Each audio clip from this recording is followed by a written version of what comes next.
Hello, hola, Marco. Welcome back. And if you're new here, I'm Marco and I'm trying to move. Because back in 2021, I got so heavy that my knees could no longer support my weight and I was in a wheelchair. But I've gotten much better since then. And this channel is about my weight loss journey, my experiments, my discoveries, and my struggles. Uh, Speaking of which, last month I hit my long-standing goal weight of 220 pounds, and I have since readjusted my goal weight to 200 pounds. However, these last 20 pounds I've been struggling with. It's like I'm yo-yoing. I go from 216 to 218 to 215 to 216, and I've just been having trouble with these last 20 pounds, which of course I am. Of course, these last 20 pounds would be the hardest, quote unquote. So I got to thinking, what untapped resource have I not yet tapped that I could use to help me with my weight loss efforts? And that got me to eventually thinking about AI. So I did a little research and I feel like there's some information people should know before they go to general purpose AIs like ChatGPT for weight loss assistance, guidance, and or directions. So today I want to talk about whether or not one should use AIs like ChatGPT for their weight loss efforts. Now, I've seen some creators use ChatGPT and the successes they've had with it, but I want to make sure I knew what I was getting into before I actually used it myself. Now, I have a personal trainer, Reggie. He runs Monarch Systems. And Reggie gave me some nutrition guidance. He said that I'm going to do 1,500 calories a day, and of those calories, I need to eat 100 grams of protein. Now, he didn't give me any more advice other than that.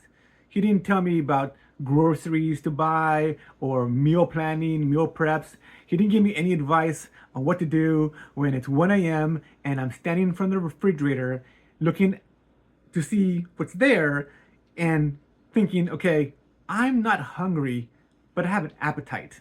I don't need to eat anything, but I want to eat something. So I didn't get any advice on what to do with that.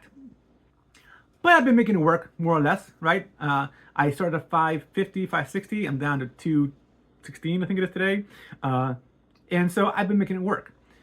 The thing is, your body will adapt, right? So as I got physically more fit, the workouts I did a year ago, which were hard back then, would be easy for me now. And my trainer knows this, so he makes things harder. You know, he pushes me to go stronger. He pushes me to run faster. He pushes me to, go longer. I hate conditioning. I mean, okay, I know it's good for you, but I much more prefer a strength day over conditioning day. But then I got to thinking, okay, how can I go stronger and or harder with my nutrition? So down the YouTube rabbit hole I went. And there I saw some creators who were using ChatGPT, not just for meal ideas, but for comprehensive meal planning. Like, I saw one guy who got grocery lists, got step-by-step meal plans, got advice on how to deal with hunger pangs, got advice on how to eat out and not, destroy their diet. One guy showed his entire conversation history with AI and how AI provided a comprehensive meal plan that met his calorie goals along with the macros he was trying to reach. Another person used it to help him make meals with the food he enjoyed. And looking at the results, it seemed to work. It seemed pretty impressive what was working for them while using ChatGPT. But I want to know what I would be getting involved in if I use ChatGPT. Now, I'm no expert on how AIs work, but I know they're not perfect. I know they're flawed. So I just decided to ask 4 different AIs about it. I asked ChatGPT, I asked Claude AI, I asked Google Gemini, and I asked Microsoft Copilot. And my question was, what are the pitfalls of using AI to help someone with their weight loss efforts? And I got some pretty honest responses back. At least I think they were honest. And they're very interesting. They provided certain insights. I'm going to put the responses in the description below. You can compare for yourself the different responses I got from 4 different AIs. It's kind of interesting, but I want to share some of the insights I got. Now, the first insight I want to talk about is the fact that these systems lack medical expertise and or qualifications. These systems can't assess your medical situation. They don't know if you have high blood pressure, diabetes, a thyroid problem, or an eating disorder. Now, you can tell them, but they're no more qualified to provide medical advice than any average person on the street. Okay? The same way you could go to nutrition websites and healthcare websites and look up all this information yourself, gather it all together, and make your own conclusion. That's the same thing that ChatGPT would do, but faster and be able to go through large data sets to bring it all concise for you. But it's not better medical advice than what you would get, and it certainly doesn't have the expertise that a doctor would have, or a nutritionist, or a dietitian. So if you go to ChatGPT and ask for a nutrition plan, keep in mind, they're not nutritionists, they're not dietitians. They don't necessarily know it doesn't know it any better than you would if you did the research yourself. And that brings me to my second insight. Where is this data coming from?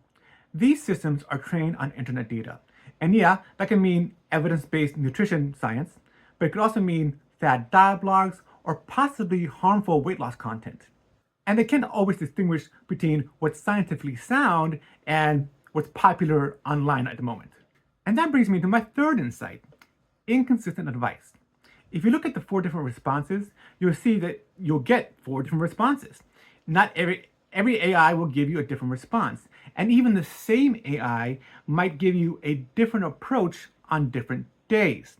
And that lack of consistency will make it hard for you to be able to build sustainable nutrition habits. Also, somewhat related, the prompt you give, the question you give, will determine the quality of the response you get. So making a good question, making a good prompt can be something of a skill. Again, if you don't tell ChatGPT that you have diabetes, then you're likely to get a bad response that could possibly be harmful to you. But even if you do tell ChatGPT you have diabetes, again, you're relying on ChatGPT's medical expertise to give you sound medical diets based on what? It's not trained in medical science. It's not a dietitian. Also, in relation to the prompt, let's say that you have an eating disorder, okay? And you don't quite know how to express or talk about the eating disorder to ChatGPT in a way that would give you the best response from ChatGPT. So, and ChatGPT can't ask you questions about your eating disorder.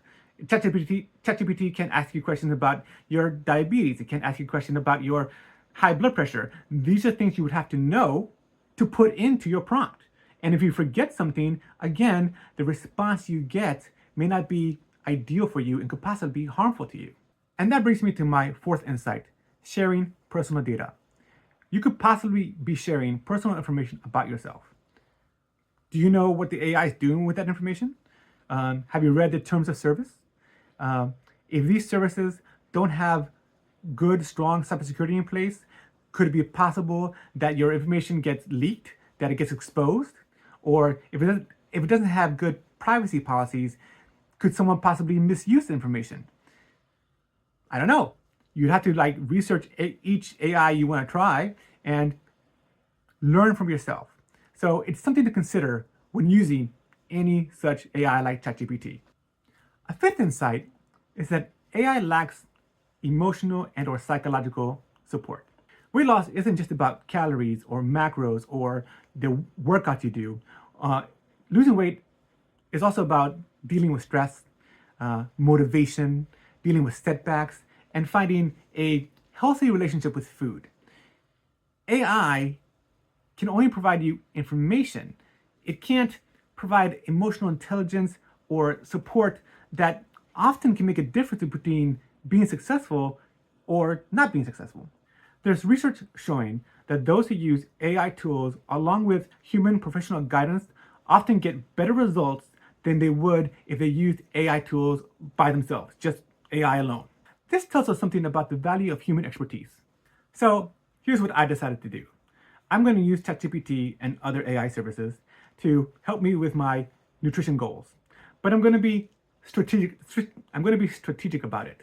I'm not just going to take what AI gives me and go with it. First, I'm going to use those AIs for practical stuff that other creators have had success with. Meal planning, grocery lists, finding a way to reach my protein targets while also staying within my calorie budget. Then I'm thinking I'll probably cross-reference the responses I get with reputable nutrition websites, and I'm definitely going to show it to my personal trainer and see what he thinks about the responses I get. The CrossFit I go to also has a nutrition planning service that I might talk with them about it, have them take a quick look over, because I don't really want to sign up for the service per se. It's not that I don't think it's a good idea, it's just that I do CrossFit, I have a personal trainer, I do yoga. My financial resources are kind of limited, and adding a new service would be a little much for me right now. So if you're thinking about using this approach, using ChatGPT or other AIs to help you with your weight loss efforts, this is what I suggest. Use AI as a research assistant, as support, as helping you solve practical problems, but don't rely on it fully. Vet the information you get and see about getting human guidance whenever possible. But I'm curious, have any of you ever used AI to help you with your weight loss efforts? What were your results? Please let me know in the comments below. Thanks for watching, and thanks for going on this journey with me. Whatever approach you choose, just remember, prioritize your health and your safety. Adios.